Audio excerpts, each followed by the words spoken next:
Welcome everybody to Ballers and Briefs, weekend 13 DFS Fantasy Football Outlook.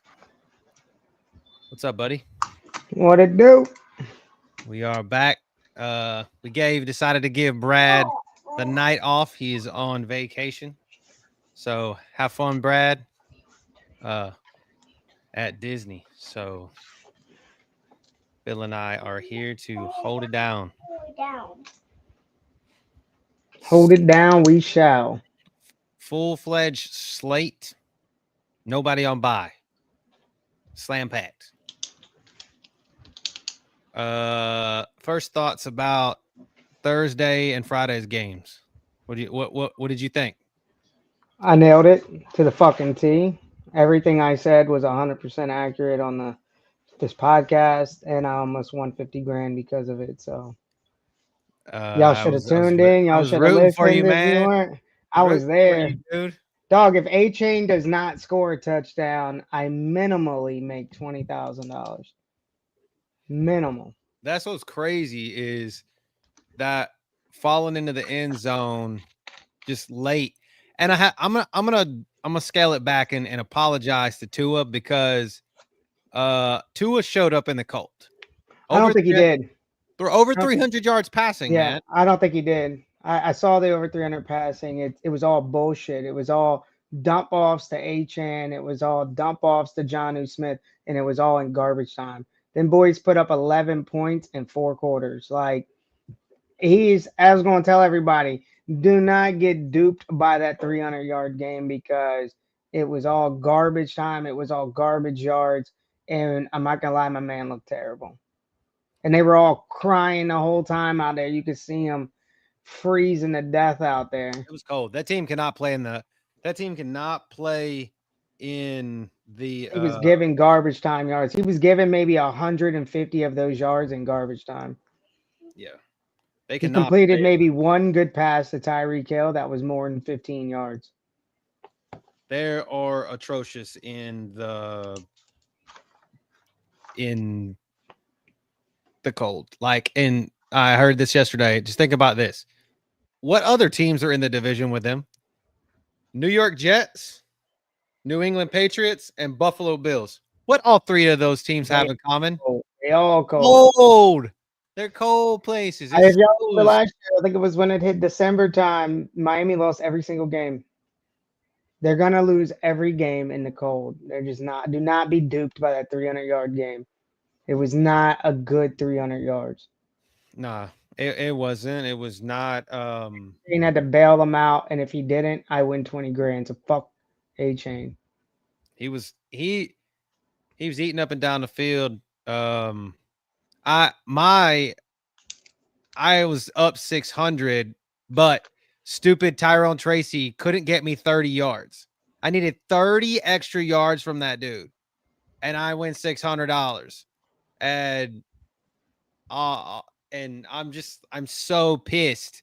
And then during I restacked that game, the Miami and Green Bay game, and I get shit on by what's his name?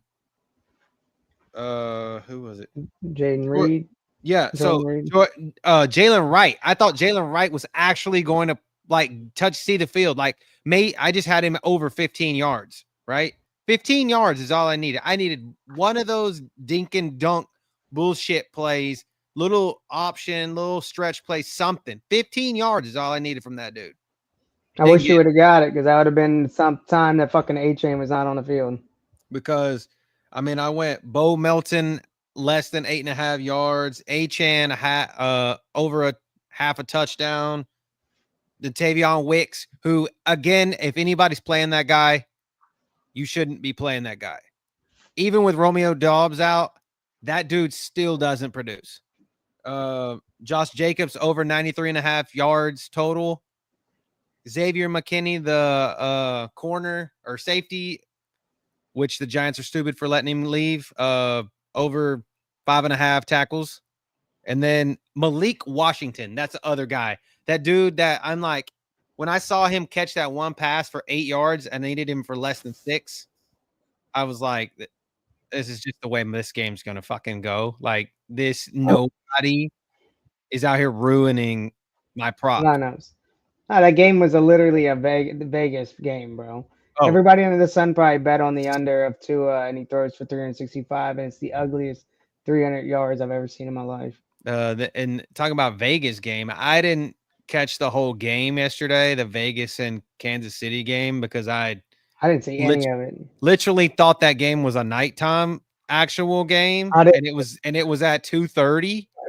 I'm out like driving around, and Nsima says, "Oh, did you set your lineups? It's 3:30," and I was like, "No, it's not till 7 o'clock." And I guess it just zoned out, thinking it was because it was on Amazon Prime that it was gonna be gonna be at night, and it was actually a primetime game, not at 2:30 on a Yeah, I was weirded Friday. out by it too. I was like, I'm about to make some lineups, and Fielder was like, "For what game?" I was like, "The Kansas City game." He goes, "Dude, that thing's over." I Yeah, was like, "What?" He goes, "Yeah, it was like at 2 o'clock." I was like, yeah, "What?" I'm yeah, glad. No, I would have never had that kicker for like 5 field goals or yeah. 6 Matthew, field goals right? every Yeah, fucking that game. game. And The Brock Kansas City Chiefs are the Osweiler, worst on. 11.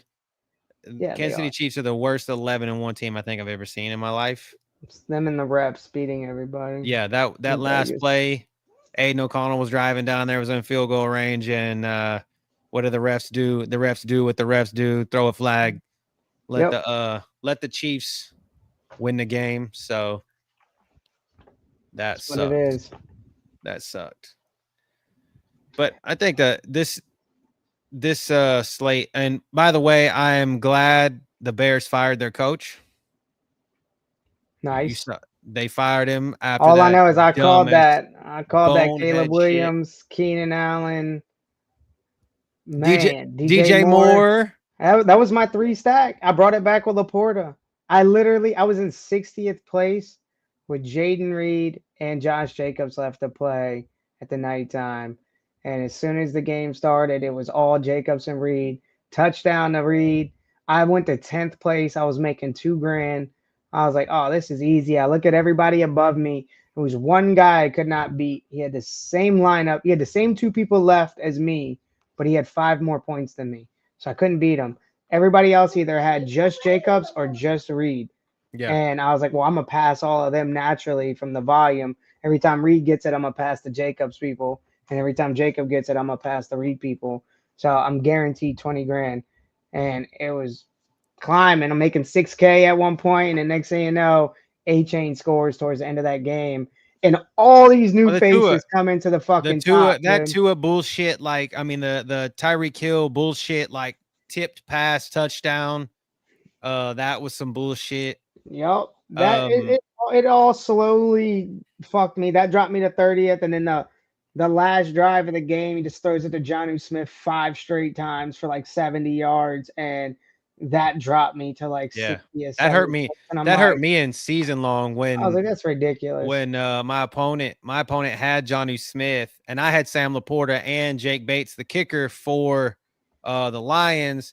And even with Sam Laporta with 2 touchdowns, Jonnu Smith outscored him.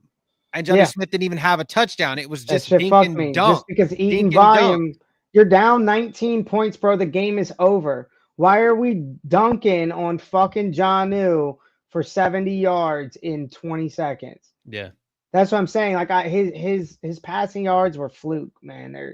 It was just a total of all bullshit. And then I look at the end, and it was no longer a Caleb Williams nuts lineup. It was now a Tua nuts lineup with John Newton. It was so different. And I'm like, what is this? This should have never have happened. It But the thing is, the should have one that stayed I'm what gonna I be had. honest, and I'm gonna apologize to who I think who came in here.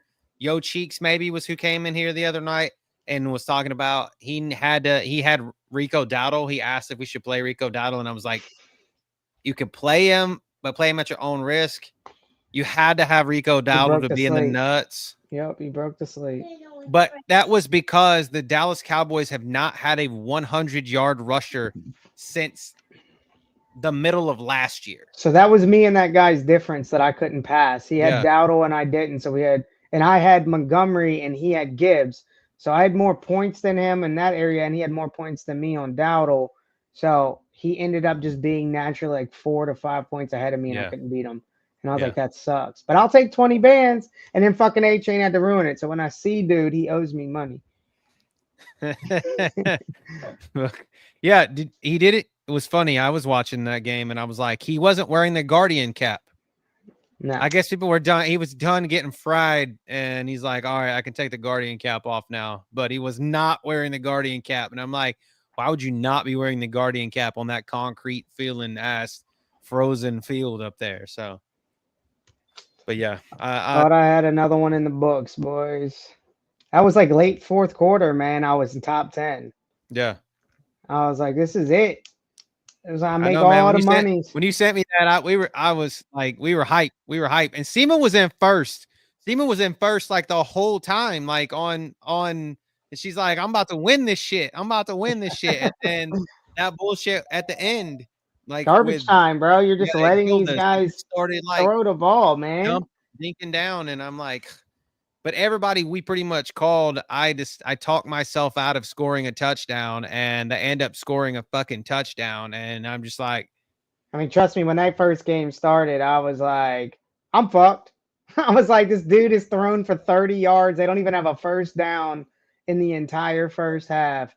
And then they come out in the second half just slinging it, hitting Keenan Allen, hitting DJ Moore. I was like, oh, here we go. yeah, I'm going to make the money. Next thing you know, I was just flying up the ladder. yeah. That goes to that lower ownership shit. Like, those people were doing good. I think Keenan Allen was like 17% owned in the $100 single entry. Like right there, I'm beating fucking 83% of the people when he pops off. Yeah, yeah, Keenan Allen was it. I had him. I had mixed. I had Caleb Williams run with Keenan Allen and Rome. I did not play DJ Moore but once. I see this was all my single entry. I only played 3 lineups. Yeah. Oh And yeah, no, this one was I went crushed. single entry, and I thought about it. I did a couple different single entry lineups just like based off of that and just kind of like screwed myself in the end. But I'm what's not up, gonna lie, dude. Sean? We'll I made answer that question at the end, but you might pick up a few things from it when we talk specifically I made the Saints game. I made god tier changes before the game started. Just naturally. I had Cole Kmet and I had Jamison Williams. And then I did some research and I didn't like Jamison Williams. And the research showed that Keenan Allen had played the Lions like 12 times and he got a touchdown out of like 10 of 12 of those games against them and averaged like 80 or 90 yards. So I was like, I got to have Keenan Allen. So I was like, I'm not going to stack DJ Moore and Cole Kmet. I'm going to stack DJ Moore and Keenan Allen. And when I did that, it freed up money and I could get Sam Laporta. So I did that, literally game changing. That was a 40-point swing right there. Jamison Williams didn't do shit. And Cole Kmet had like 10 points, 8 points, 9 points, something like that. Yeah. So I was like, I literally made the game changing fucking swap 10 minutes before lock. Yeah. Yeah. Well, since that, we'll just go in and give the people what they want. Like I said, Sean, hang out with us, and we'll answer the questions. We usually go through the slate and then answer the questions at the end because that kind of fills in the spot. So, the first game and we don't talk about, and this is for new people in here, we don't talk about every game on the slate. We talk about tonight. We're gonna talk about 6 in particular that fit the scoring threshold of around 45 to 46 points or above that work best for DFS. And if you have season long specific questions, you can ask them. And then Sean, if you can give us a little bit of background on your lineup, who else you have on your team, PPR, size of the league, those kinds of questions, those kinds of details. That's a little bit easier to help to answer the questions. So this one, another one of those AFC North division games. Third highest. No, second highest team total. The third highest team total on the slate. The Bengals 25.25. You're gonna run out some injuries. Yeah. Let me see what it looks like here. Yeah, who else is on your team, Sean? That scares me already. Only 8 men. That is insane. I've been there, Yeah, done that, and that's sounds just like the rest of his lineup's gonna be. It it's going better to be be insane. stacked. Yeah.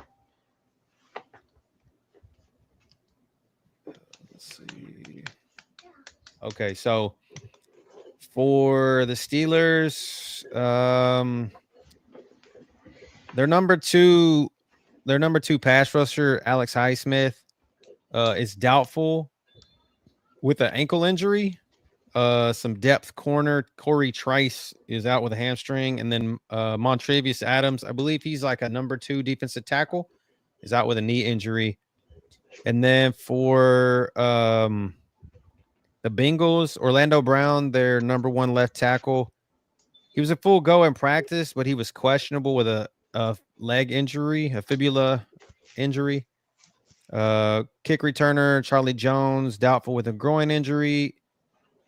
Defensive tackle Sheldon Rankins out with an illness, and their number 1 linebacker Logan Wilson questionable with a knee injury. He did not practice, so that's it's pretty significant. I mean, it's not Trey Hendrickson who's the league leader in sacks, but he's still like one of the key cogs in their defense. And their pass defense is just some ass. Well, I like Russell Wilson in this game and George Pickens stack. Cincinnati is allowed the 3rd most fantasy points per game and the most rush yards from quarterbacks. So that bodes well for Russell Wilson in this game if you want to run him out. Also, I just looked, he is very low owned, only 3% owned right now. So definitely contrarian play with high upside. Whereas on the other side, Pittsburgh is like stout against quarterbacks. So I don't like Joe Burrow in this game. I don't really like T. Higgins. I mean, I don't really like Jamar Chase in this either because he's going to be shadowed. Is it Porter? Yeah, Joey Yeah. Porter So Jr. his reporter's going to shadow him. So I like T. Higgins, who has been averaging 18.5 fantasy points per game. So if Chase is going to pull the deep coverage from Joey Porter, then if anybody's going to be doing it, it's going to be Higgins. Jamar Chase, 21 catches for 314 yards and 3 touchdowns in 4 games. Now but the last game he had 4 receptions on 6 targets for only 81 yards. He scored. So he's sometimey when it comes to scoring touchdowns. He doesn't usually tend to score touchdowns against the Yeah, Steelers. I and mean, I he know would need it. His he did 2 price. in his first. He did 2 in his first game against them, and then he had 1 in 2022. He has not scored a touchdown against the Steelers since 2022, but he also has not played but 1 game a season against the Steelers since 2021. Well, he costs 8,600. So I think most people are seeing what I'm seeing too, because Jamar Chase is only 9% owned, whereas T. Higgins is 15% owned. So I think that's a valuable game stack though. Russell Wilson with Pickens, bring back T. Higgins. T. You could Higgins has back-to-back games against the Steelers with over 148 yards receiving. you could also double stack Fryermuth in there because since he has allowed the 2nd most fantasy points per game to tight ends. I like Fryermuth because I think that Russell Wilson likes to hit him like when he needs to, like he's a Damn, dude, he's only 2% owned. Like that stack is looking more and more better in my eyes the more I talk about it. Let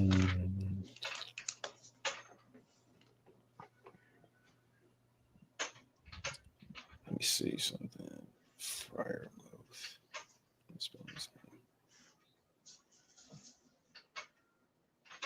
What am I seeing? Yeah. I can't spell.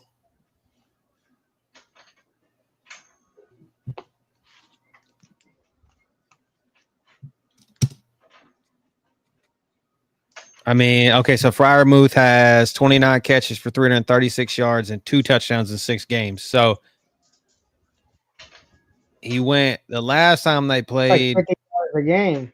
Yeah, the last so the last time they played in 2023, he had no targets and no receptions. But the time before that, he had 9 receptions or 11 targets for 120 yards. Who was the quarterback though? It wasn't Russ. No, that was Kenny Pickett, Mason Rudolph Yeah, ish one of those time. guys. Well, it was bullshit time. But I mean, Russell Wilson does like to, like I said, find him when he needs him. Yeah, I like that stack. I don't really like anything else from this game. What about no love for Najee?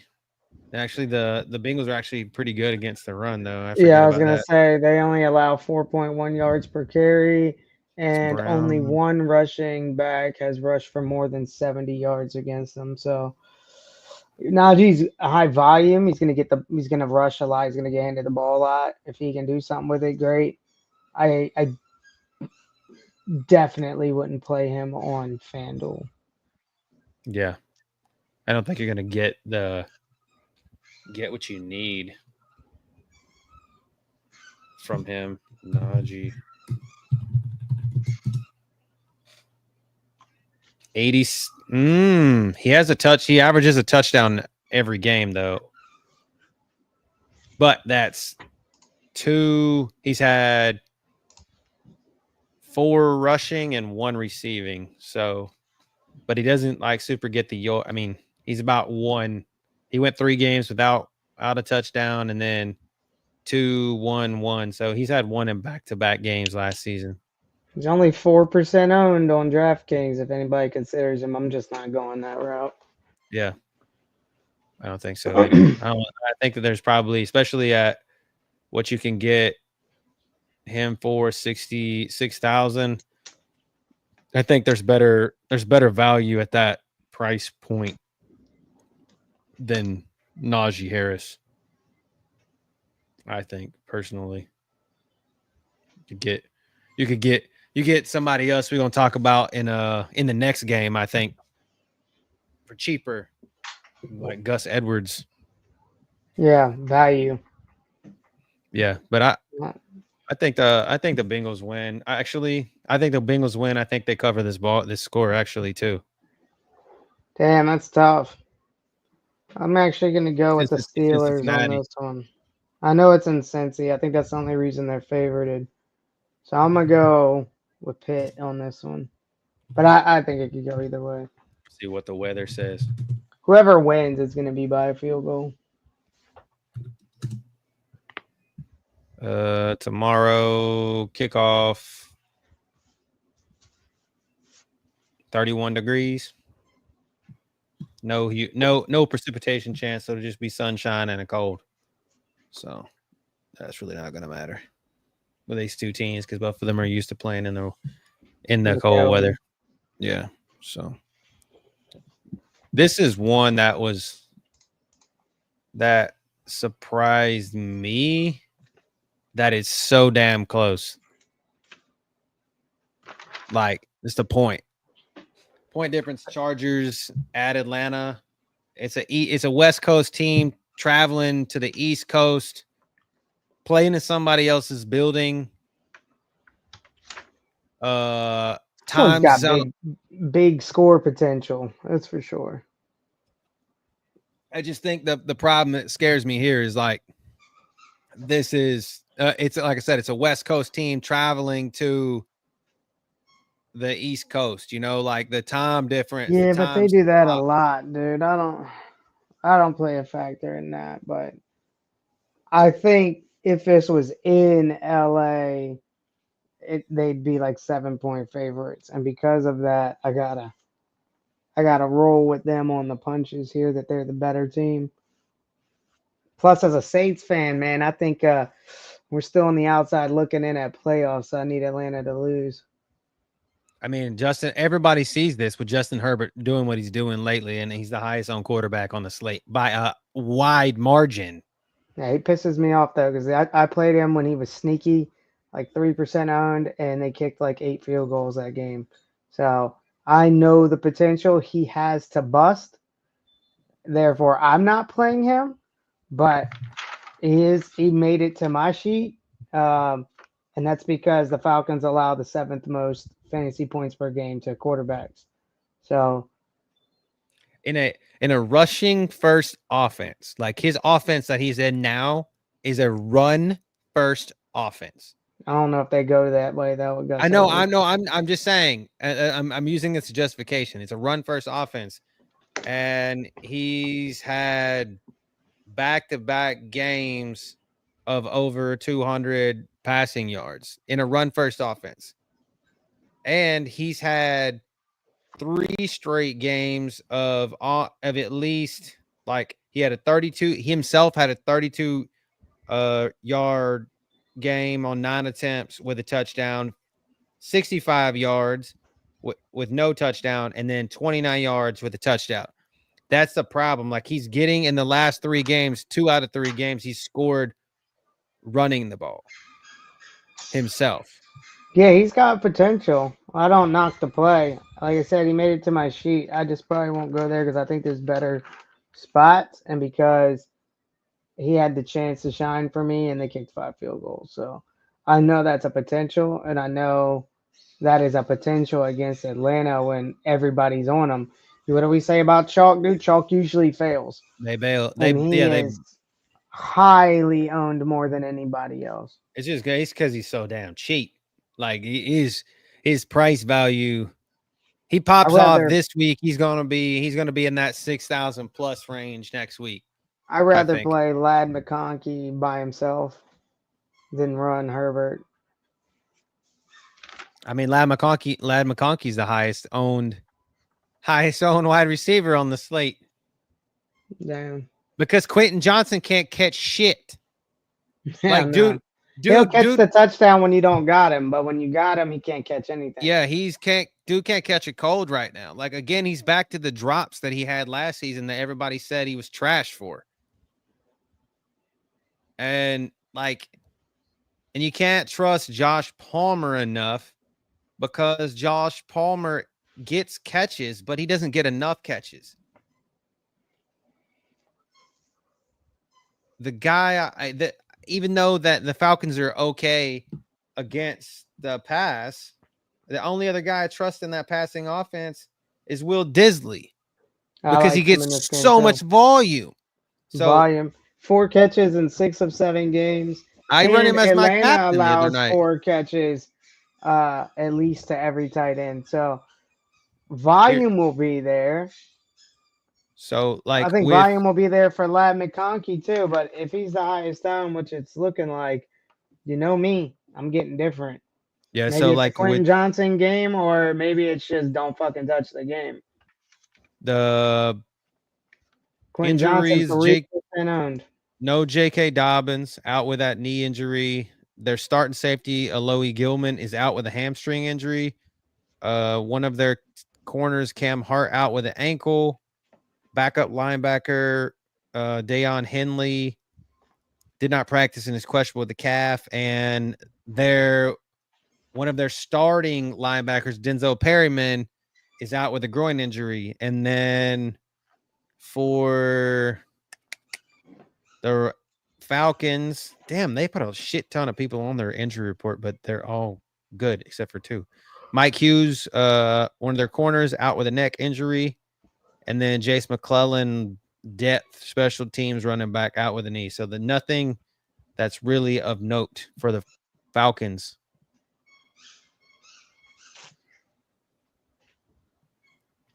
I just know that the defense there and the LA defense is pretty good. But nobody's on them because of Atlanta. Yeah, I mean, if I'm gonna play anybody on Atlanta, I think it's gonna be Bijan just after what Derrick Henry did to these dudes. By the way, I bet the under in that game on Derrick Henry because Chargers were supposed to have a good run D, and he hit him for like 140 yards. So I think you could play Bijan in this game. Be a little diff. Everybody's seeing what I'm seeing, dudes. Top three owned. Yeah. I mean, it's getting like, and like Brad says, it's that time of year. Even though this game's inside, it's that time of year where these dudes are tired. They're tired. This is 13th, 12th, 13th game these dudes have played. And if they played in the preseason, maybe 16th, 15th, 16th games these dudes have played consecutively back to back. And they're tired of tackling. And Bijan is pounding the rock, dude. And that's why I like Gus Edwards here. Gus Edwards is Gus Bus, right? Like, I mean, and this is a run first offense, like I said. And that would be the perfect leverage off of Herbert. I mean, Gus Bus or another Yeah. guy that's low is Kamani Vidal, the rookie that they got there and for the Chargers. I thought they were going to go Hassan Haskins because Hassan Haskins was even getting touches. But the thing is when when Gus Edwards was hurt at the beginning of the season, Vidal was getting touches behind J.K. Dobbins. Yeah, J.K. Dobbins would just Kamani Vidal's got 7% ownership right now. Then Gus Edwards got 10. yeah. Like screams don't know what to do. Yeah, exactly. That's what I'm saying. That's the problem. That's what I thought about it right now because like I said, they were already giving Hassan Haskins some touches before, and then he's down here at 4,000, and they're all priced within 300 of each other. What's up, Chandler? You know the deal. We'll answer the question at the end, buddy.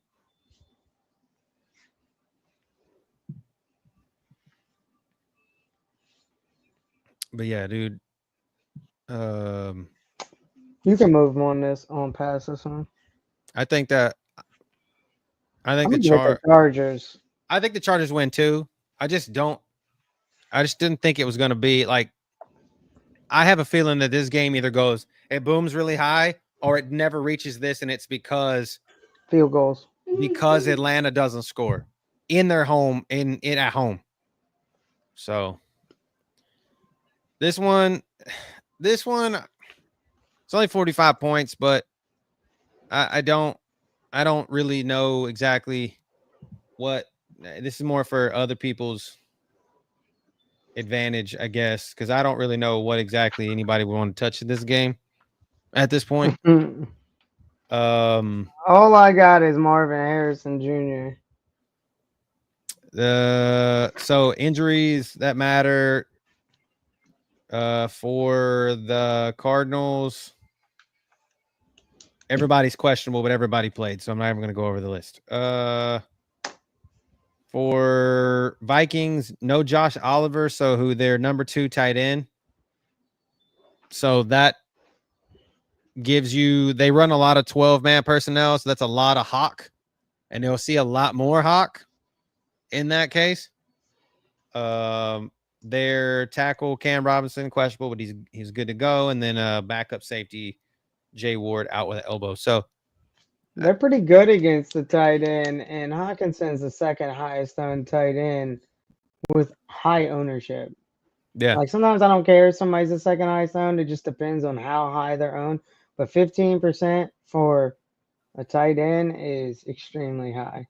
it's because, like I said, it's because that's really all they're getting to right now. I feel like he's cutting. Every week he's been back, he's cut into Justin Jefferson's catches.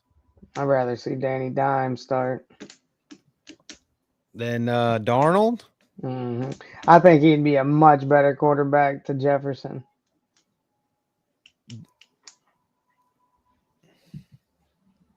It's Darnold, man. I act like Darnold didn't shock us this year with how he's playing. Oh yeah, I get it. 2 years I get ago, we him. would have all taken Danny Dimes over Darnold. I'm What still about of that. what about Trey McBride here? Ownership is Mm, top 5. yeah, He didn't make my list. I Uh, just know that. I mean, I know it's a division game, but Cole Kmet had went Min- 7 for 64 against them. Minnesota has allowed the 9th fewest fantasy points per game to tight ends, Yeah, but it is McBride, dude. So I look at him like Kelsey in a sense, like he's more than a tight end. He's a fucking wide receiver 1 on the team. So it's tough. I mean, I guess it's the like way I get away from him is just the fact that Minnesota is pretty good against them, and he's top 5 owned. So I think that's how I get away from him. But I don't think like if you're playing him, I don't think it's a bad play. the Marv is down here at 3% owned, but the Vikings are halfway decent against the pass. They're not good against fantasy points though. Yeah, Oh, Marvin Sanders, Minnesota gives up the second most fantasy points per game to wideouts. So they're feeding fantasy value to wide receivers, and that screams Marvin Harrison. I mean DJ Moore had over 100 against him. Was it? That was the game. Quite a few Nick people have done West good against him. Nick Westbrook Akine had 117 against them and a touchdown. Jesus Christ. Who For how else? good their defense is, they seem to be getting gashed by some wide receivers every game. Yes. So, like, I don't know if it's like they're just stout in the red zone and they're not allowing points, They're but that's they're it. allowing the yards, is what they are. So, like, teams can get down the field on them, but then in the red zone, they can't do nothing with it. They're held to field goals, and in Minnesota is scoring on the other hand, and that's what's making them look so sharp. Josh Downs had 6 for 60 against them. So yeah, that tracks. That tracks. I don't disagree with that one bit. I would like to see a little more ownership to Jordan Addison, no?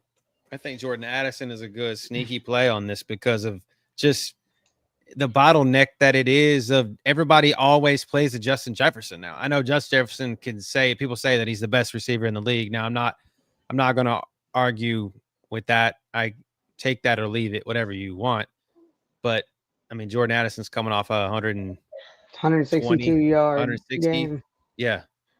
But, a little note here that I got says the Cardinals have allowed the third fewest fantasy points per game to outside wideouts, which is what Addison is. So, but like if Jefferson's pulling the coverage, right, they got to throw it to somebody. It's going to be him. It's just a matter if Jefferson's pulling the coverage or if he's eating against them. Yeah. And I personally think Jefferson can eat against them. I think the problem with him is his production lately, which is probably a good thing because in DFS, this is what we call a gold opportunity, right? You got an elite wide receiver 1 who hasn't done that well. Therefore, he's not, no one's on him. And if no one's going to be on him, 10% owned, and he pops off what we know Jefferson can do, then what does that tell you? You're 90% above the rest of the people in the pool. Yeah. We've seen that man get 40. He does that in this game, which I think he could do. It's just on paper it doesn't look great because he hasn't done good. Yeah. The Cardinals defense has been playing really good lately. So, They and have then, been. I know we tend to kind of shy away a little bit from the Vikings run defense, but I mean, James Conner has been eating multiple game back to back, compiling multiple games of 80 to 100 yards. Like I said, I know the Vikings are really good against the run, but James Conner been good. James Conner's been one of those guys lately that it does damn the defense. Yeah, no bullshit. That's Minnesota is like top 3 against the run, but like I don't know if that matters to Connor, dude. I mean, he seems to be he just gets the touches that nobody else gets. And it seems to be the fact of people are worried about Kyler Murray running the ball. You know what I'm saying? Like he's worried about him running the ball. And what do? Just give the ball to Connor and let him do it. So, but I want to say this game ends up being that Arizona. I think Arizona covers this 3.5 I think it's points. spot on at 45 points. So I think the game plays to this exact score. That's probably a good thought. I'm gonna take Minnesota to win, but I think Arizona at least covers this. I think they make it. It's instead of a 3.5, I think it's closer to 3. So it's a field goal, exactly field goal. That's what the Vikings need to win the game. Yeah, I agree with that. Here's one that hey hairlines. We go through the slate and then we'll answer questions that at question the end for you. And if you can provide us with a little bit of information about your team, like who else is in your lineup, is PPR, standard, half PPR, those kinds of things, that will be a great help for us to be able to answer your question, though. And you might get that answer in the next after this game too. So we'll be pushing that game in a second. What's up, B? What's up, B Rye? Probably quite a few bucks popping off in this game. My man, Mike Evans. Yeah, I can agree with that. And Baker. Baker had like 18 fantasy points last week and didn't throw a touchdown. Let's be real. Yeah, because he ran the ball. Yeah, you mix a touchdown in there, and that dude's breaking the slate. And Carolina's ass. Although, let's not sleep on the last 2-3 game Carolina. That's a little bit different team that we're used to seeing. And this is a division rival. So let's not be crazy about Tampa Bay here. But on one hand, Tampa Bay should sauce them. Mike Evans. He's played them for a million times, so we're not even going to go through the whole lifespan. I mean, dude's had almost 1,500 yards against the Panthers in his career. Twice a year. But the last 2 games of this last year, he went 7 for 12 for 162 and a touchdown, and then he disappeared for 3 for 8 for 22. So I think that was because that was late in the season, and the Bucs were already in a position to be able to kind of put off the gas pedal. But out of the last 3, he's had a 10 for 12 for 207 for 3 touchdowns, and that was with Baker Mayfield.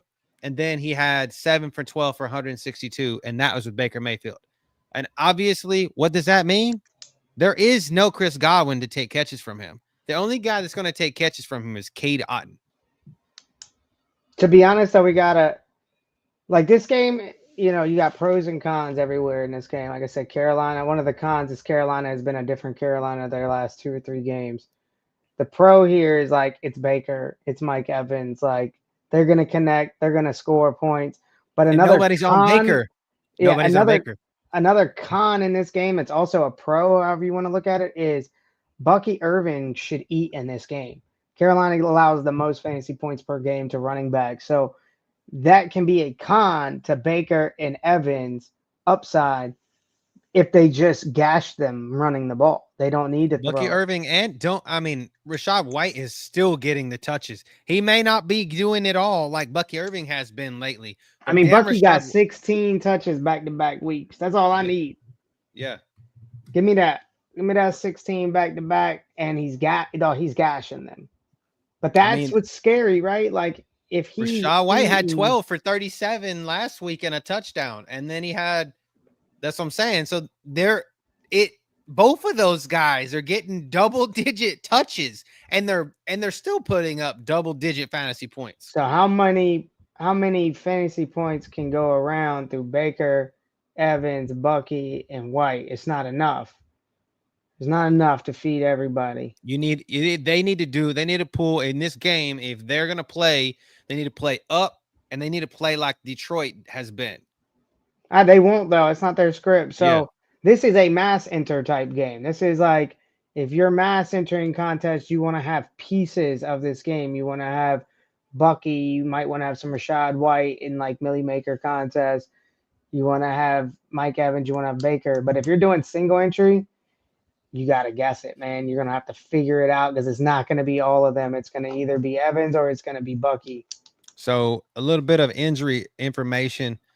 Troy Hill, this is for the Bucks. Corner was limited in practice. He was questionable though. Anthony Nelson, a linebacker, did not practice and questionable. Tyke Smith, one of their safeties, out with a knee. Joe Tryon Choyinka, starting linebacker, is doubtful. Marquis Watts, a backup linebacker, out with a knee. Jordan Whitehead, one of their other safeties, out with a pec injury. And Tristan Wirfs, their starting tackle, is questionable with a knee and a foot injury, but he was limited in practice. And then for the Panthers, Jalen Coker, their rookie sensation wide receiver, not named Xavier Legette, is out with a quad injury. And then starting corner Caleb Fairley, questionable with a shoulder. Jatavion Sanders, their other rookie tight end, out with that neck injury when he landed on his damn head last week. So Legette should look good. Adam Thielen, is he back? He's back. He was back last week and scored a touchdown. Is this the quarterback that liked him though? This is Bryce. It's Bryce. No, it was fucking Andy Dalton that was feeding him, man. But that's what I'm saying is Bryce isn't bad, but Bryce threw him a touchdown last week. I mean, this game's got a lot of fantasy potential from both sides because Chuba Hubbard also has a solid ass matchup against the Bucks, who allow the 6th most fantasy points per game. It's really gonna come down to ownership. I'm scared. I'm scared. Chuba's high owned. Chuba Hubbard, and I'm gonna tell you why. Because of Jonathan Brooks. Jonathan Brooks is a rookie. He has not played yet, and I'm at the point where they've been trying to get him in a lineup, and they're going to unleash this dude. He was like poor man's Bijan. He was poor man's Bijan at Texas, at the University of Texas. People said he was better than Bijan, but I don't believe it. That was just people being. I don't think he's doing anything right now. Dude's 0.1% owned. Ain't nobody seeing him do something, but Bryce Young has a favorable matchup here for all those receivers. Oh, actually, he did play. Jonathan Brooks did play last week, so he went 2 attempts for 7 yards. So that was, and like he's coming off a knee injury. So yeah, I'm not worried about him. Adam Thielen, 3 for 4. So the week before, it was the week before that he scored a touchdown. So 3 for 5 for 40 yards and a touchdown. No, I swear he scored a touchdown last week. 3 for 4, or do they call it back? 3 for 4 for 57 yards. Tampa Bay is getting up to 2nd most fantasy points per game to opposing quarterbacks. So Bryce Young looking solid with Legette and Thielen. Chuba looking good. I mean, this might be a game, another one, mass entry purposes that you want to get a lot of moving pieces from. I can see Jalen McMillan, the number 2 wide receiver, without there in Tampa getting involved in this shit too, because of if the coverage shifts to if JC Horn is on Mike Evans and giving him. Well, I mean, it's naturally good leverage anyways. Mike Evans is 3rd highest owned receiver. So Naturally good leverage to McMillan. I like it. I like Kate. I still like Kate Otten down here at only 4% owned, dude. Dude, Look, McMillan is less owned than Sterling Shepard. So Kate this Otten is at like how you 40. win the Millie Maker right here, is peeping these 500, dude. leverage spots. Yeah, Kate Otten is less owned than Jawan Johnson. Yeah, this game's got sneaky fantasy potential from both sides.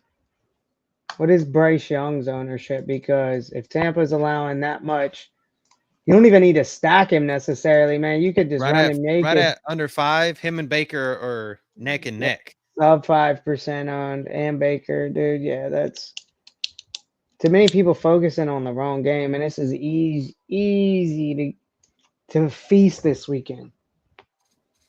Let everybody focus Thanksgiving on that pun. game. Thanksgiving pun intended. Feast on it. Exactly.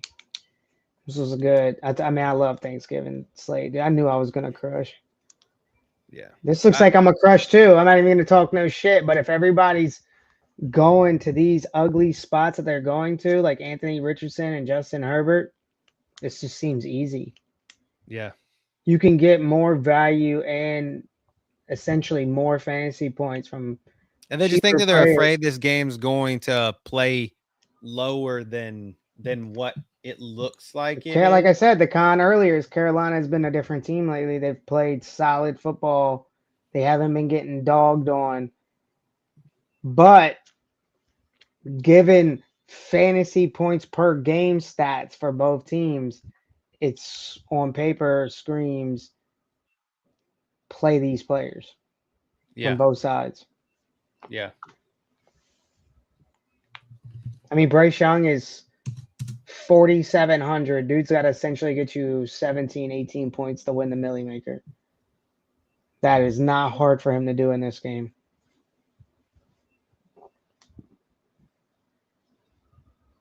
Let's see something. I want to see what the last few games. I mean, that's possible outcome, Brian. Like Irving can get you 50 in the first quarter. It's crazy. It all depends on what Carolina are we gonna get. The Carolina that was weeks 1 through 3. Are we gonna get Carolina that was the last 3 weeks? Been playing against teams. Yeah, that's the scary part. I mean, season long, you're playing all these players regardless, but like DFS, it depends on the type of player you are. Are you mass entering a lot of contests, or are you single entry? If you're single entry, there might be better spots to get to than, Bucky, who's splitting the backfield with White, and Chuba, who, they're going to not use if they get blown out of this game, if they're the old Carolina, right? So, and that's vice versa, right? If they start blowing them out, how much passing is Baker going to do? He's not going to do much. So the Buccaneers in the last 5, they're 4-1 against the Panthers in the last 5. The last game they played was a 9-0 Tampa Bay win. The last time they played? Yes, in last year, the end of last year, 9-0. It was 9-0. And then the time before that, it was 18-21 Tampa. The time before that was 24-30 Tampa. Then the time before that was 3-21 Carolina. That's 30-point scores though were from Tom Brady. 2023. No, those were. Oh, that was 2023. Baker. Yeah, so 2022, 3-21. That was Brady's teams, but I don't know why they were doing that. And then the time before that was 17-41 Tampa. So, I mean, multiple. So the 2 years that Baker's been there, they've put up 21 and 30, or they put up 21, 30, and then 9. But the thing is Mike Evans has been involved in all those. And I told you that game that he had like nothing was the 9-0. And I think that was because they were already locked into a playoff spot I mean, Mike David. Evans is only 6,700, so it's not out of the realm for him to get you 24 against Carolina. Yeah. I mean, it's not. It's just it's fucking hard to figure out what Carolina we're gonna get and what Bucks are we gonna get. I mean, that 12, that 18 points by Carolina was Bryce Young, and then 0 was Bryce Young. So I mean, you can play this game so that's many the ways. key. That's the key. Which Bryce Young are you gonna get? You could stack Bryce Young in this game. You could run him naked. You could stack Baker in this game. So many ways to play this game. I think, you know, if you're mass entering, this should be one of your games you focus on. He's had, I mean, Bryce Young, since he's come back off of that being bench shit, he's had 13 fantasy points, 9, 12, and 16. So he's had over 200-yard passing games, a 2-touchdown game, and then he's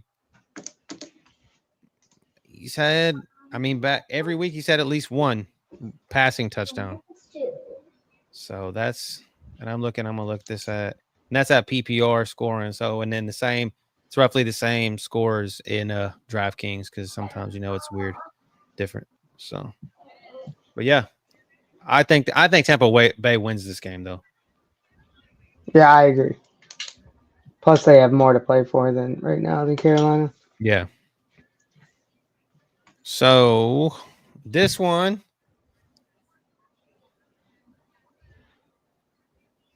Matthew Stafford, third highest owned quarterback in the slate. That's a disservice. Dude, I ain't even looked at much in this game yet, but as a Saints fan without Lattimore, I'm actually scared the Rams are going to fry us. The question is it going to be Puka or is it going to be Cup? One of them and Kyron are both going to eat. And that goes to that guy's question up here, start Cup or Kyron. To be honest, I think you start Kyron just because with Cup, you have the competing Puka Nakua out there. Whereas with Kyron, dude, he's going to be the self-man backfield and catching the ball out the backfield against us. I think y'all are what you're about the same against a run. Actually, the same against a run and a pass. You're both about 21. But hairlines, I mean, could be other. I guess if you're down and just trying to pick, that's got to be a flex spot. So I think I like Phil saying Kyron just because of pure volume, and if the Rams get out in front, and then that's where they're going to go. The only problem is now you've got to, where at the beginning of the season, I said this, that the damn Rams do not have back-to-back 1,000-yard running backs. Are we actually going to get 1,000 yards out of Kyron Williams this season? Probably so. Saints have not played elite wide receivers like this since losing or trading Lattimore. Yeah, absolutely not. So this is a game where like Stafford could literally fry us. I'm actually thinking about this game for single entry. I hate betting against my Saints, but the Stafford just seems so good of a spot here. The hard part is figuring out, is it going to be Cooper or Nakua? And that was the same spot that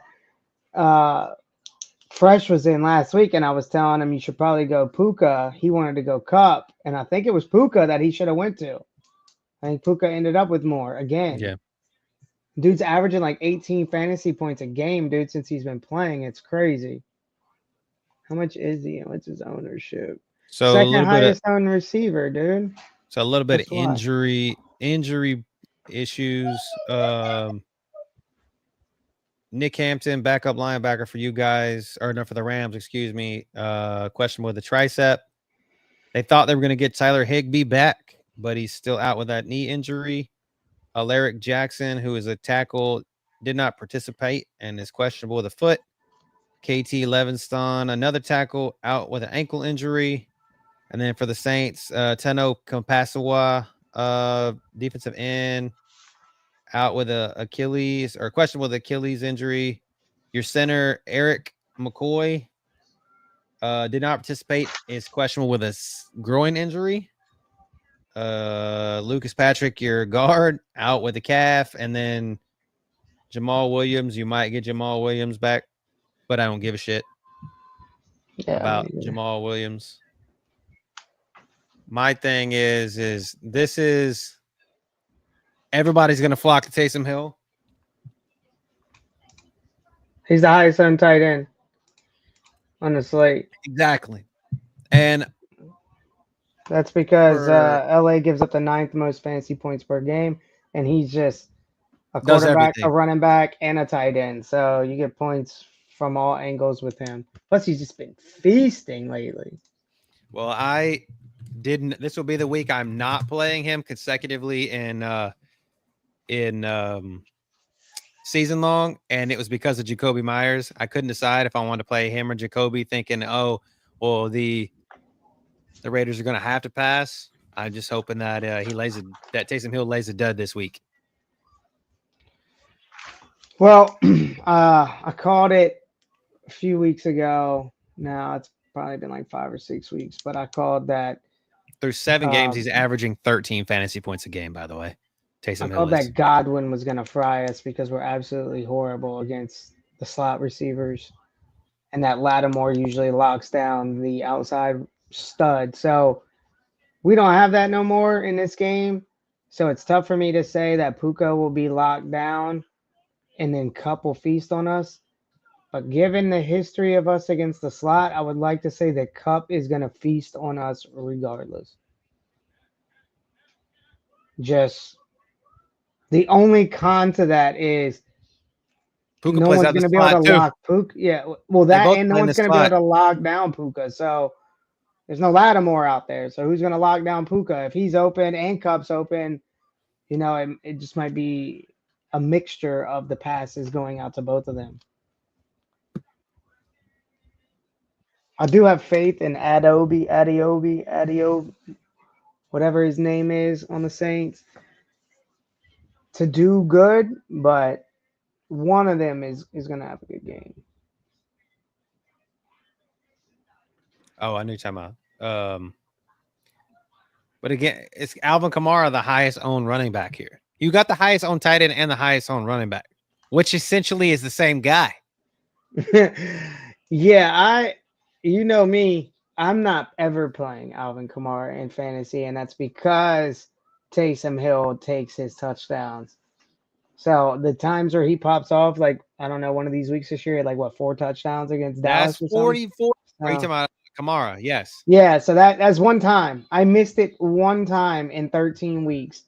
Fine, I'll miss it again. I'm not going to play him as the highest owned running back when Taysom is likely to take his work. He's vulturing. 50 plus yards for both Kupp and Puka sounds legit to me too. Just for everybody to listen, Alvin Kamara has not had a touchdown since week 6. Week 6. Not to do with Taysom. He had 1 week. He had against Carolina, 27.5 points. So there it goes back to your game before this. But yeah, he's not. That's what I'm saying. This is such an easy week to win fantasy, fellas. It's so easy to get off of leverage. You can fade him, fade him. Fade him, fade Taysom. Play Kamara in your cash. Fade fucking Herbert. You know, fade Lad McConkey. I mean, if you're trying to you can get leverage just in this game, save $500. And if you're trying to run somebody from this game that's a running back, save $500, play Kyron Williams and be 14% off the field. Yeah. Or go to the last game that we did and play somebody from Buffalo. I mean, not Buffalo. I mean, excuse me, from the Buccaneers, and or fall all the way down. Even though he's more expensive, he's the most expensive running back on the slate. Play Joe Mixon against the Jaguars. You want to pay up for a running back? Play Joe Mixon against the Jaguars. Play Joe Mixon against the Jaguars. If you want to pay up for a running back, if you're that hard up, play Joe Mixon. Jacksonville has given up the second most fantasy points per game to running backs. Absolutely play Joe Mixon. He's going to feast. And he's only 10% owned. And if you're easy week, boys. This should be money in the bank. If you're playing in FanDuel, that you should be playing Joe Mixon anyway. Money touchdown in the bank. Because we don't do shit but run the ball in the second half anyway. Regardless if we're ahead or if we're losing, we still run the ball in the second half. Yep. You talking about Mixon? It's possible he puts up 2 TDs, but the problem with that is Texans can and should destroy them through the air too. So it's the same. I think I have a note here. Yeah, Jacksonville allows the 3rd most fantasy points per game to the wide receiver. But everybody's sleeping on that game. Yeah, that's what I'm saying. It's easy week. It's easy week. Nico Collins should have a feast game. He does, Brian. CJ Stroud should have a feast game. I think. Yeah, where's it at? But Jackson allows the most fantasy points per game to the quarterback. The most to quarterbacks. That's Stroud. Do we see Stroud from last year or do we see Stroud from this year? That's the only problem. Stroud from this year sucks. Not like as a player, but he sucks as a fantasy player. So, like Cody said, they just start running the ball in the second half. It's like, I don't know. We lose what we are in the second half. I don't know. But I have seen that Nico Collins can win you shit just in the first quarter. Trevor Lawrence might start this week as well. So if he's back, that boosts Brian Thomas Jr. Brian Thomas Jr. starts popping off. Then you get a CJ Stroud that fucking airs it out. Could be lovely. Could be a lovely game that no one is on. Just for shits and gigs, CJ Stroud 4% owned. Wide receiver. Let's see. Nico Collins 11% owned. Yeah. And let's see. Brian Thomas Jr. is probably fucking way down here somewhere. I think I passed him. Yeah, I did. 15% owned. So he's not as sleepy. People are on him. Might be because they know Trevor Lawrence is starting. But for me, I think Trevor Lawrence is dog shit. Worst quarterback in the league. But he does give value to BTJ. And Evan Ingram. Yeah.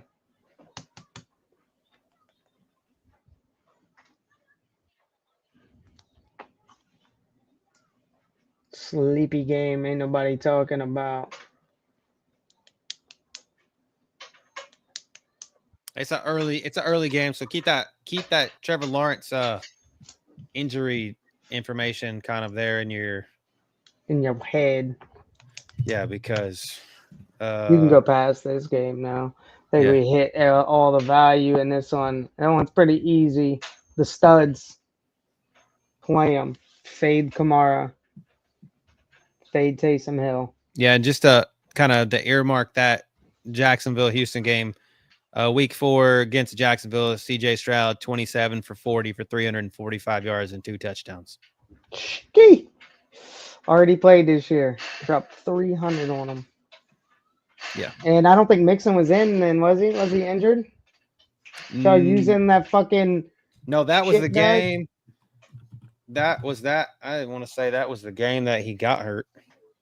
Oh no, he was not. He was not. That was old Cam Dickhead Akers. Yeah. Yeah. So this should be enjoyable. Oh, this game right here. This should be a chalk game, to be honest. It's afternoon. I'll tell you, and this I've said this before on this podcast. When you have afternoon games, they never play out the way you think they're gonna play out. But there's nobody on it.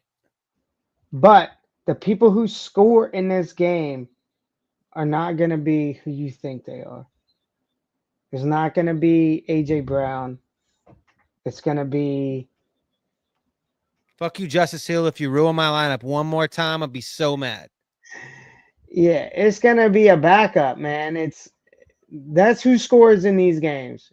It's going to, Devontae This gonna Smith be is the Dallas questionable. Goddard, huh? Devontae Smith is questionable. He might He's play. out. I think he is out. Because I have him and I'm just leaving him on the bench. I can give you so. It's gonna be a weird one, dude. So for the Eagles, Sidney Brown, safety, questionable with a knee. No big play, Darius Slay, but that's all right. So you might want to look towards your Zay Flowers, but I don't even want to. I'm not even going to tell you to pick Zay Flowers. I'm going to tell you to go to Rashad Bateman because that's where I've been going for the passing game for the Ravens, and it's been paying off. That's what I agree with on these afternoon slates. Don't go to wide receiver 1, go to wide receiver 2. Devontae Smith is questionable. He was limited in practice, but just, man, as Phil will tell you, a hamstring sucks. Yeah. Debilitating. It literally still says on ESPN right now that Devontae Smith has zeros. He hasn't practiced all week. He was limited in practice, I guess. Limited in practice on Thursday, limited on Friday. He's a serious game time decision. I'm not wasting my time to even put him in a lineup. I will take that L if it comes down to it, but I ain't playing him. I'm just not going to do it. If I'm playing wide receivers in this game or pass catchers, it's fucking Dallas Goedert because the Ravens are a bag of ducks with against the tight end position. I mean, a lot of these stats too, I think, are skewed. Like it says Baltimore allows the most fantasy points per game to wide receivers. Like I think that's just from the Cincinnati game and Cincinnati fucking them up and Twice. at the division rival. Twice. Yeah. And Cleveland.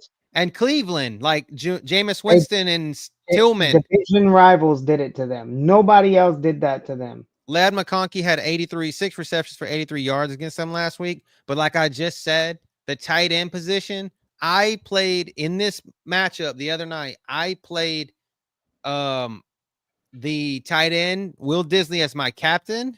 Yeah, you did. He was 4 for 47. I mean, literally, he had all the upside in the world.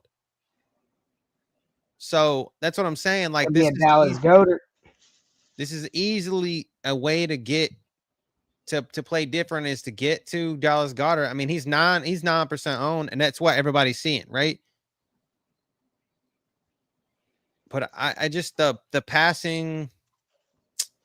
I'm just tempering my expectations on this one because it's in the afternoon. If it was not in the afternoon, I would like it. But that's my superstition. That has nothing to do with like. But there's only 3 games. There's only 3 games in the afternoon, and we've hit all 3 of them. So if you're doing an afternoon only slate or matchup, you're probably targeting this game as your stack. It's 1.5 now, Fielder, is what I'm seeing. It's because the fucking Seahawks haven't scored 20 points in like over 3 weeks. That's why. Jets defense kind of good. They're all right. It's really what it is. That game, you'll talk about boring. That game's gonna be boring. Yeah. It should be boring. And it's in the Meadowlands. It's probably gonna be fucking cold as shit. Should be boring. Should be super boring. I bet it's gonna be cold because I know the nighttime game tomorrow night. If anybody wants to talk about that one, it's in Buffalo, and it's supposed to be snowing up there. Like it's already been snowing up there. Brian lives in New Jersey, so he should know that Jets game will be fucking cold. Cold. Yeah.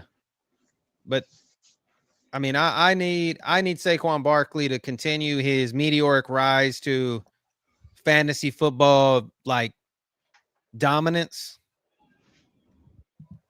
So I would not bet on Seahawks in the cold against the Jets at home. I personally think Jets win that game. I don't, and I'm gonna tell you why. Because Geno Smith played in New York. He played in West Virginia. So like the cold, he's one of those quarterbacks that does decent in the cold. So I think that game has a possibility. I But think his teammates don't. that shit is slow. This DK, game is slow. Metcalf, Tyler Lockett, they not used to the cold. They're used to the rain, and it's hot. It's muggy. It is not hot and muggy in Seattle, dude. It is Yeah, it's rainy and muggy. cold. Yeah, rainy, dude. It's muggy. Schmuggy. I don't know if it's cold in Seattle. It's rainy and cold up there, yeah. It's rainy every day. They got like the highest suicide rate because it's just smug up there. It's rainy. Every day It's you look cold. It's outside, cold up there. We got it's anybody from Seattle watching? We need a weather report. Lionel, if you're watching, I need a weather report. You're a That's where that Seattle song fan. was made at. My tea's gone cold. I'm wondering why. I got out of bed at all. The morning rain fogged up my window. Every day, dude, it's just morning rain What do you fogging think up your all these fucking like window. what do you think all the grunge bands from the 90s are all like down and out all the time? Like, like Kurt Cobain was from up there, dog. Yeah. Like, why? Sitting in the garage fucking snorting lines and injecting each other because ain't nothing else to do. Man, it's oh no. They're I wouldn't touch it, Brian. You want to fucking bet on every game? I know you do. You can leave some out. You want to bet I on don't like that one one at all. that's I don't like it at weird? all. Bet on the Colts fucking up the Patriots at home. That's one you can bet on. Jonathan Taylor should rub his meat all over the Patriots. Patriots are bad. But the thing is, I don't dislike the Patriots defense in this game because Anthony Richardson could literally shit the bed. Anthony Richardson's probably going to say it's cold. I want to go in the locker room and relax. That's the Yeah, type I'm of quarterback he is. But I'm Jonathan tired. Taylor should fucking feast on them. Yeah. Well, talking about ownership, the Colts defense is the highest owned defense. But Dude, the back to Patriots this, just got blown out by somebody. They don't keep games close. yeah. Who'd they just get smacked by? Somebody, hold on. Let me see if I remember. Miami this last right. week, wasn't it? I think it was last week. I'm about to look. Because now I want to make sure I'm right, that I saw that right. Yes, you're right. Yeah, 34-15 by the Dolphins, dude. Yeah. Yeah. Smacked them. And I think it was much worse than that. I think it was like 34-3 or 30-3. And then they let the Patriots score in garbage time. Yeah, it was 31-3. Yeah. Yeah. Patriots scored 15 in the fourth quarter. Or 30, dude. yeah. It was 31-0. Yeah. Patriots are ass. Do not fall victim thinking that they keep it close. Yes. Colts should smack them. I'm running their defense in season long tomorrow. So I moved the Bears out, dropped out the Bears, or didn't drop the Bears, but moved them into the bench spot and picked up the 60 yards. Is that what his line is? Yeah. I would say yes. Achan only had 32 against them. Achan's part of a multi-back field, and they throw it to him. Jay Taylor's like an actual running back. I think Achan was swapping with Wright and Mostert in that game. Kyron the week before had 86. So there you go. Tells you what you need to know. Not a division opponent. But this game, man, I don't know. Like, dude, like nobody's on this game at all. And like maybe it's because of, like you just said, it could be the afternoon dud. Mm-hmm. But I could see Jalen Hurts in this game being the one that just wipes everybody off the slate. Because, I mean, on paper, I agree with you. This game bodes well for fantasy purposes. I'm just superstitious. I agree with you. Jalen could fuck them up. This could be a big game for Jalen. And if it is, guess what? It's a big game for Lamar. Jalen Hurts stacked with if Devontae doesn't play, fucking Dallas Goedert, and fucking you even go down lower, look at like Johnny. No, Johnny Wilson. No way. Why does it say that he's out? He's questioned. It says he didn't practice. Dude. Oh my God. That's even worse. That even makes me like Dallas Goedert even more. No Devontae Smith and no Johnny Wilson, who's their number 3 right now. I mean, Saquon's only 5% owned in here. Oh my God. I might be all over the Saquon. But the thing is what scares me is Saquon. I said this before. I ran the Saquon thinking that Saquon was going to be the captain, ran him as my MVP in FanDuel, and then had this like little brain fart and forgot and swapped out Hurts and him in DraftKings, and Saquon was the nuts captain. So it's always scary playing a fucking expensive ass running back like that. Because when they cost that much, they have to be like the top scorer on the slate. Doing it. He's been doing it. I know. It's just scary. Yeah. He's been doing it. And this Philly defense is actually looks decent right now. Like they've been playing really close games. But lots of value. You want to take questions? Yeah, we can do that. We can. Let's take them questions. Look at Blue.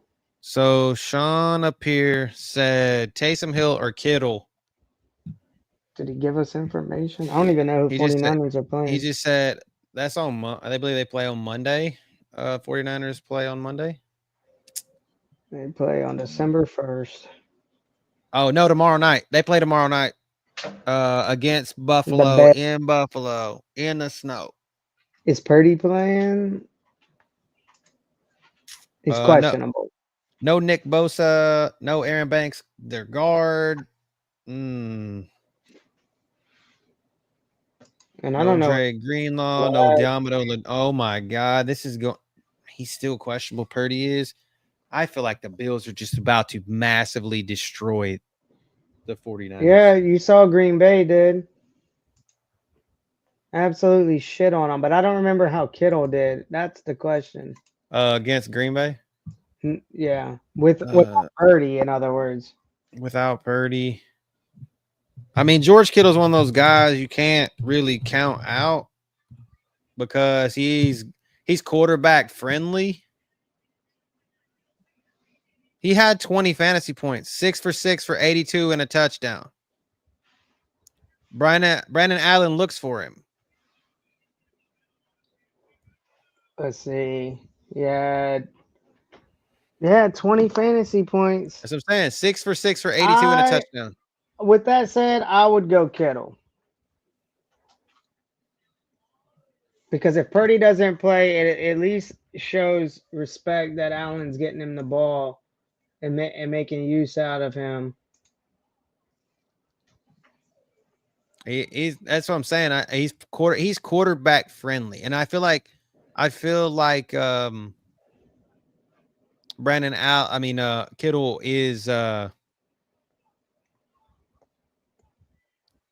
he's not boomer. He's not boomer bust. He's more he's got a better floor than I think Taysom Hill does. This is gonna be an Amari Cooper captain winner. Amari Cooper is captain. You heard it here, folks.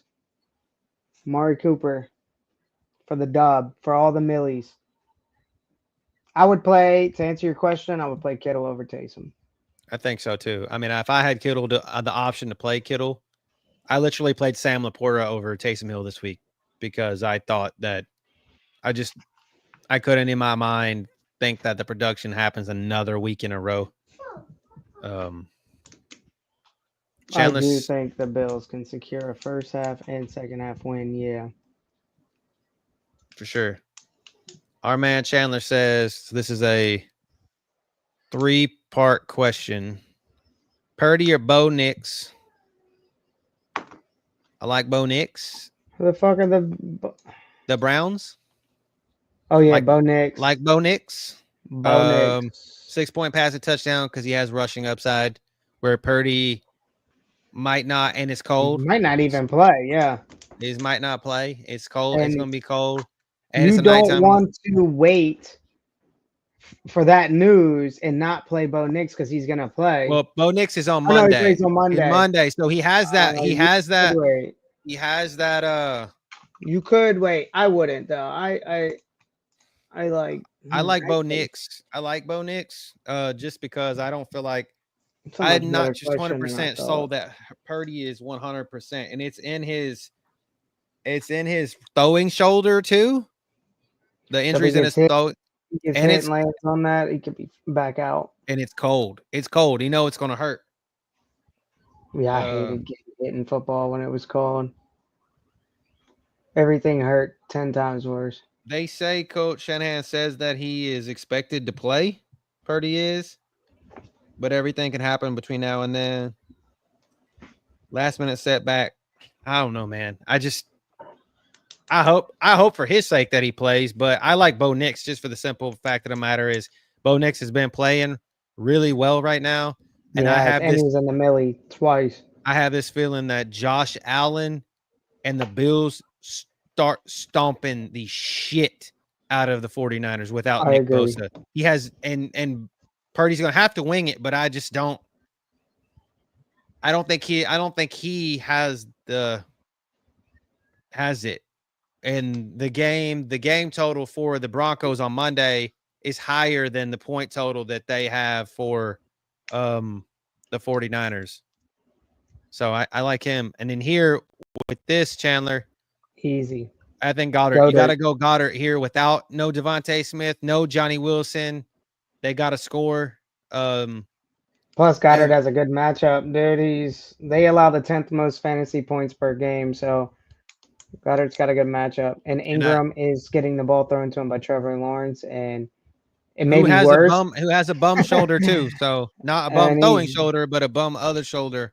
He's ass, and it might not even be him. It might even be more ass than him. So Mac. Yeah, definitely Goddard. And then here, Commanders or Broncos D. Well, the Broncos D's been getting their ass tore up lately. You talking about the Bills, Brian? They've been getting their ass tore up right now. The Broncos have been. They've been a fraud for the last few weeks. And what do we see Jameis Winston do? Jameis Winston plays good against defenses that are supposed to be top tier. He beat up the Ravens. He beat up the Steelers. I think the Commanders here, like you gotta risk it with the Commanders. I'm going Commanders here at home. With them, and Lattimore should be playing this game. I looked at that. Somebody asked me that same question. He's still doubtful. Lattimore. I still feel like Will Levis is that we game just watched last Pat week. Surtain get fucking dunked on, dude. So we go Commanders. Yeah, I think the Commanders is better here. And like I said, that fluke game against my Texans last week was a division rival, and we did that bullshit that we always seem to do and let off the gas pedal when we should have just kept our boot on their neck. So I feel like that was yeah, to answer your question, Brian. Yeah, I think they get more than 263 total yards. Hairlines didn't give us any more information, but I kind of answered that though. I think we go Kyron. You went Cup, or did you go Kyron? I was gonna go Kyron, but I'm gonna go Cup after the Saints' history against the slot. Okay. Plus, I don't think we're as bad against the run as paper says, and we naturally are. We're pretty good against the run. It's the fucking running backs that catch the ball, like Kyron, that do damage to us because they eat on us on screens. But you never did say if it was PPR or standard or whatever. So I like Cup. I think it could be. I think you could easily start either one of them in the flex. If this is a flex question, like it obviously has to be because if you're trying to start both of them, so you could essentially start both of them in the same lineup. Yeah, I don't know why. Yeah, that's why we want to know who else is on your team and what it looks like because. Yeah, that would be. I would play both. This is if I had to, we should play both. Yeah. The fucking over-under is 49.5, dude. And as we said earlier, the Rams might could dig be the Saints a new one, dude. Could be frying us. Could be frying the good old Saints there. Yep, no Lattimore, dude. Puka and Cup. I just don't see how we stop them on any third down. I just don't see how it happens. Yeah, for sure. But you guys got any more questions? We will answer them. I know that people could be transferring in and out right now. A little bit of college football on rivalry week. It's been crazy. Michigan takes down Ohio State. Then they're fighting out on the field in Columbus. Love to see it. While the coaches are just sitting there shaking hands and the players are out there just throwing hands. Oh, no questions. Best of luck tomorrow. Take it down. Yeah, we want to see it. We love to see y'all take down the big monies. Let us know. We love to see in the comments. Get your Ballers and Briefs merchandise. If you have questions, you want to get a shirt, we are selling shirts. $35 is what a shirt costs. We have koozies, hats, and other stuff. So just hit us up on the socials. And we appreciate it. And like, we follow, will subscribe, tune in. That's all we ask. Yes, that's what we do. So we love y'all and we appreciate it. Hope y'all had a happy Thanksgiving, great Black Friday, and we will see you guys on Wednesday. Peace.